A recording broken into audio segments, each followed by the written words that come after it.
Hey, what's going on, guys? Hawks21 here, back with another Splinterlands video. So back with another rule set video where I'm going to walk you through 3 different strategies I like to use for the blast rule set. So in general, you want to be really fast. These examples don't necessarily show that because I'm using more, a lot of what I show you is sort of fast examples with Kitty, which I'm realizing, obviously everyone doesn't have Kitty. So I'm trying to work in some other types of examples and different types of rule sets. I know I did the reverse speed one with Earth, right? Which obviously I'm not using Kitty for. But for this one, I wanted to show you some slightly different strategies. My first strategy for Blast would just be overwhelm them with speed.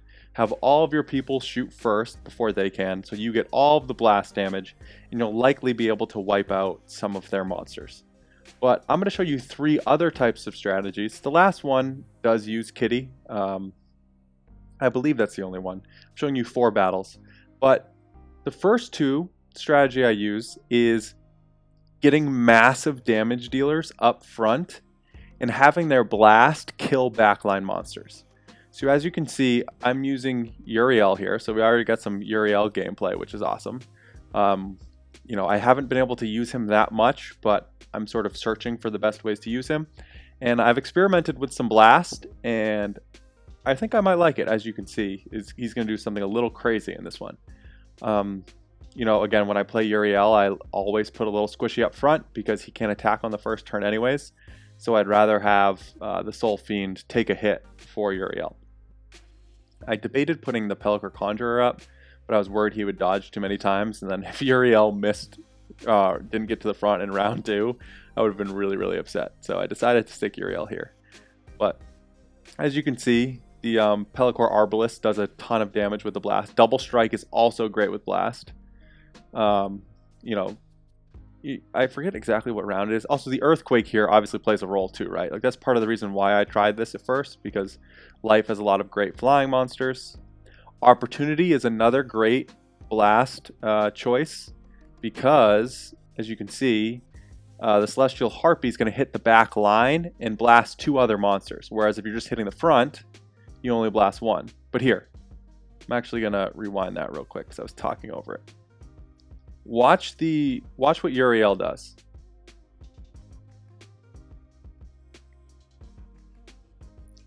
Get too excited about all the different mechanics that I'm missing the exact reason why I'm here. So when the Uriel attacks, it's going to completely wipe out 2 monsters. Because of the recharge, it hits for 12, and then the blast, right here, 12, and then the blast is 6. 2 monsters, done, and that's all we needed. Take out another guy. Now they just don't have enough damage left. Those were 2 flyers in the front too, who weren't going to get hit by this Earthquake that they were relying on. But the 12 with the 6 blast completely just wiped out their first and second monster. Second game I'll show you is a similar strategy. You basically just want to build the biggest possible blast you can. And ideally completely wipe out an entire monster. Alright, next one we do it with Magnor. Similar idea. I worry a little bit more about speed here, so you can see a little bit of that.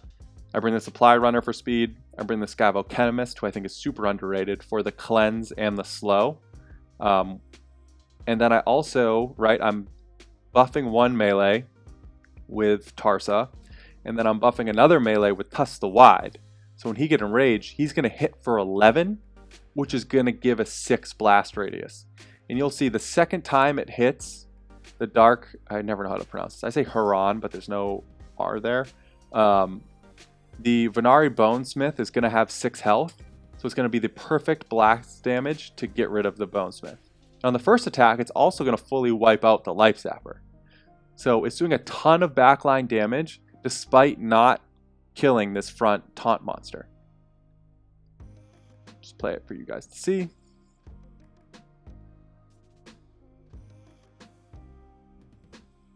Yeah, the Scavochemist is great. It's one of my favorite sort of like niche, small Chaos Legion support cards. Has 2 things I use a ton. You can see it's going to cleanse it, and the attack's going to eventually go up to 11. Right there. 1 blast, backline monster done.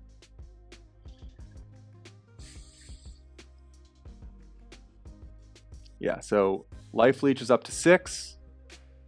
It's funny, my next video I use a similar strategy to what they used. It was the life leech monsters, but boom, 6 blast, backline monster done. Haven't got through the tank yet, right? But this massive blast damage that I'm doing from my Magnor is just wiping away their backline. Also, from a defensive strategy, I put in Tusk the Wide because once he got to the front, I knew he'd be able to soak up blast damage, which was important to me. But this was all about Magnor and the blast damage. So yeah, strategy number 1, huge amounts of damage in the front that are just whittling away at their back line through massive amounts of blast damage. Strategy number 2, which is more of a niche one and one I did specifically because of the Divine Shield, is Life Leech.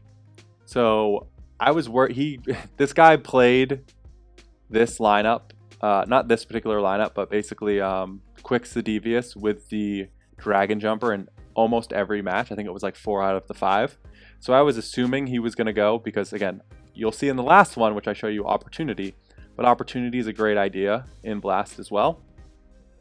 So I knew the Bonesmith would fire first, get the blast, and then the Life Zapper would fire, blast, and pick up 2 health, which would put it above the Dragon Jumper's attack. And we would buy some time because of the Divine Shield. So Dragon Jumper's going to attack here, blast damage to the Life Zapper, blast damage to the Rift Wing, but it's going to hit the Divine Shield and not do any damage. But by the time the Life Zapper, or by the time the Dragon Jumper fires again, the Life Zapper would have higher health for me, because what makes Life Zapper and Life Leech, the ability, so great in Blast is you hit the first monster, get a Life Leech. Blast hits the second monster, you get another Life Leech. So for the 2 magic, you're picking up 2 health. So I don't run this strategy a lot, but with the Divine Shield, I wanted to try it, and I think it's pretty viable. As you can see, everything's on 3 times speed. Don't want that. So yeah, you can see Blast. He hits 3 monsters, but because of the Divine Shield, does 0 damage. Bonesmith goes, does 0 damage. But then the Life Zapper, who I was worried about, picks up the health. Because I know the Dragon Jumper is going to attack the Corpse Fiend, so I was able to plan for that. Yep, and now I'm not really concerned because the Life Zapper has picked up enough health. 1 from Harclaw, 1 from the chicken. Then I also have the Scavengers, which is great, right? And then 1 from Harclaw, but Dragon Jumper has the Divine Shield. Scavenge, it's over. So, not my favorite strategy, but definitely a viable strategy to run Life Leech and Blast. And the Death lineup's a great lineup to do it with. Again, I wouldn't have ran it if it wasn't for the Divine Shield, and if I didn't know that they were going to play Dragon Jumper, but I was able to plan around it pretty well. And then finally, probably my favorite Blast strategy. This is actually, like this card is a Gladiator card, but I wanted to sort of get the point across of what I'm talking about. It's a full-on snipe or opportunity play. So, as a lot of you probably know, with Blast, you want to hit as many monsters as possible. So if everyone is attacking this front monster, I'm only going to do damage to the Genoshanis, and then some backline damage to the Flying Squid, and that's it. And you can see they plan for it well, where they have 2 high hit point monsters and an opportunity monster of their own, where I would spend a lot of time, if I had people attacking, trying to get these 2, and the Deep Lurker could whittle away at my backline.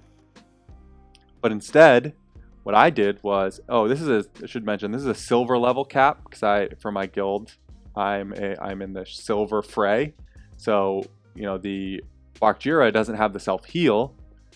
However, I still put it here because of its high hit points. So any attack that hits the Demented Shark, the blast damage is going to hit Bakjira, and that's all I have to worry about. I actually forgot to play the Fiend. I should have played the Fiend ahead of the Deep Lurker, but forgot to put him in. So yeah, watch how crazy this strategy is. I'm doing so much backline damage because I'm going to hit the monster I hit and then the 2 adjacent monsters. So you're hitting 3 monsters instead of the 2. You can do this with opportunity and snipe. I'm going to slow this down. Yeah, here's my one with Kitty with speed. This just shows you how important speed is as well. They're actually going to end up faster than me, I think, for some of them. But yeah. So I hit there, damage 2 monsters. 6 blast damage given out. 3 to one and 3 to another. Same thing. 6 blast damage. This guy's going to get Bloodlust too. 4 blast damage. So I'm just doing an insane amount of blast damage because I'm attacking the back line. And it's just way too much damage for my opponent to overcome. So yeah, unlike the other videos where, you know, reverse speed, I basically just spammed Earth. In the Enrage one, I basically just used Kitty Almo, or basically speed with phase over and over and over again. This one was a little different where, you know, depending on the splinters that are available, any other, like the Divine Shield, right? So if there's other rule sets along with the Blast, I'll alter my strategy, right? Depending on what my opponent plays, depending on the mana size. You know, there's a lot of ways to play Blast, but the 3 I like to run are, I guess 4 I would say, because I didn't focus on the speed because I show you guys a ton of speed, so I want to change it up. One is just speed, right? Hit first, hit hard, have your blast damage, wipe them out. The second is having a massive attack either through recharge or, you know, I used the Magnor with a bunch of Inspires and Enrage. And both of them, right, the Uriel with Recharge and the Magnor with Inspire and Enrage, was hitting for 12 and 11 respectively and doing 6 blast damage to the back line. And they were completely wiping out, you know, sometimes 2 monsters at a time every single turn. So strategy number 2, massive attacks in the front. Strategy number 3 is Life Leech. Not my favorite strategy, but when it works well, it works really well because your Life Leech monsters will get really high health because, again, they get Life Leech from the first attack, and they also get another health from the blast damage that they do. And then finally is, you know, I showed you an opportunity version of this, but it's Snipe or Opportunity. Hitting a backline monster, so you're going to blast and hit 3 monsters instead of just 2 monsters in the front. Very viable strategies, all 3 of them. A little less cut and dry than some of the other rule sets, but you know, there are certainly strategies you can put in place, and there's plenty of them too, right? You could do a ton of shield, right? If you're not expecting magic, you could do a ton of shield. So blast damage is just hitting the shield and your monsters are staying alive. You could use Kelia for that too, right? You could use a protect monster for that. So there's plenty of different ways to show to play Blast. I just showed you sort of 3 out of my 4 favorite ways to play it. And if you learned anything new or just enjoyed the content, I would really appreciate it if you can like and subscribe. Channel's growing rapidly, which I love. I really appreciate you guys being here. Have a great day. I'll talk to you soon.